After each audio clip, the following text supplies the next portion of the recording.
Selanjutnya Bapak Johan Rosihan dari PKS. Siap, Tuh. Assalamualaikum warahmatullahi wabarakatuh. Pak Ketua yang saya hormati beserta seluruh anggota, para dirjen dari Kementerian KKP yang saya hormati. Pertama, tadi disampaikan bahwa PNBP kita itu sektor perikanan naik 20%. Betul Pak ya?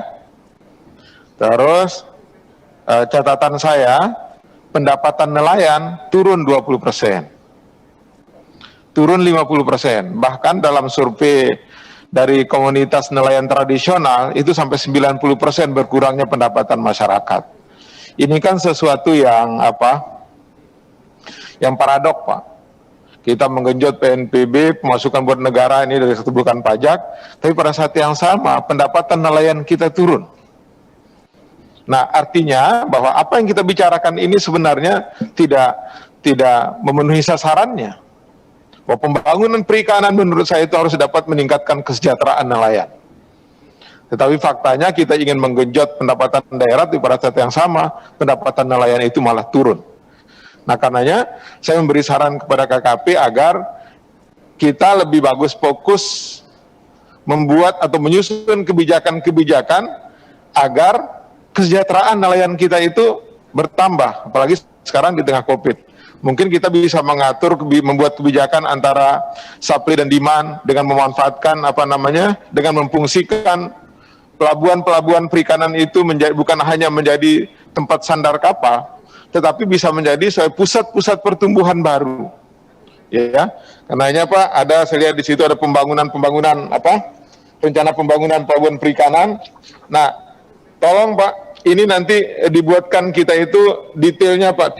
Misalnya di dapil saya itu di Bali Nusa Tenggara 33 pelabuhan perikanan itu di mana saja. Ya. Di Sumatera 110 itu di mana saja, biar kita bisa lihat di mana sebenarnya, jangan sampai nanti dia salah lokasi.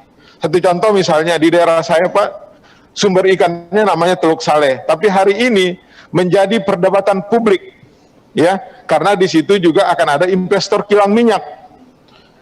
Nah, kalau misalnya ternyata di situ juga karena sumber ikannya di situ aja Pak, di Teluk Saleh itu, tapi di situ juga ada kilang minyak. Nah, di mana tempat kita bagusnya naruh pelabuhan perikanan?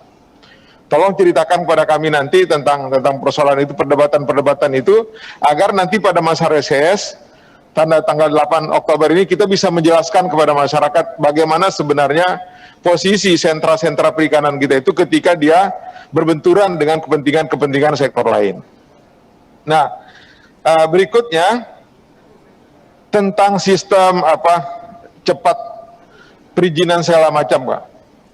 Intinya dengan sistem yang kita atur ini untuk memperbanyak nelayan bisa nangkap ikan, biar pendapatannya bertambah, ya. Jangan setoran ke negara meningkat, pendapatan rakyat nelayan kita malah turun.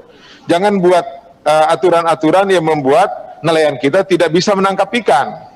Saya berharap yang silat-silat tadi ini jangan sampai menjadi sebuah dunia persilatan yang membuat nelayan kita tidak bisa nangkap ikan. Harus dibuat suatu sistem agar nelayan kita itu bisa nangkap ikan di situ. Karenanya diperlukan semakin banyaknya nelayan kita yang bisa nangkap ikan.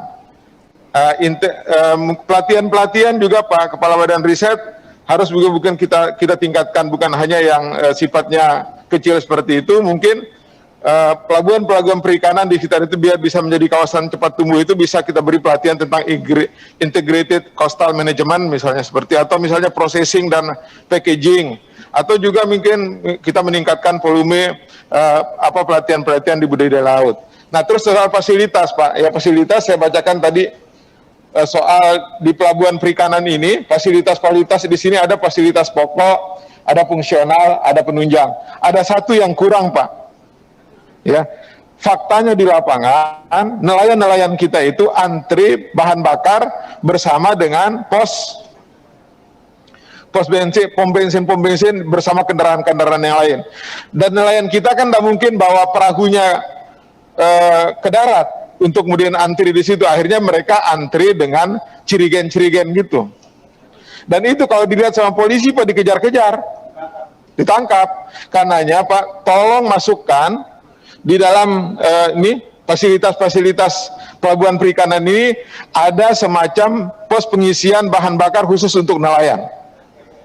Ya, SPBN ya, supaya masuk dia di KKP, jangan masuk nanti lewat pertambangan segala macam, ada orang pidato CSR perusahaan-perusahaan melalui komisi lain misalnya seperti itu. Nah, supaya ada pembelaan nelayan kita melalui sini. Jadi tolong fasilitasnya juga ditambah, ada stasiun pengisian bahan bakar di pelabuhan-pelabuhan perikanan itu. Jadi mungkin itu 3 hal yang saya sampaikan Pak Ketua. Selamat, mudah-mudahan bermanfaat. Assalamualaikum warahmatullahi wabarakatuh.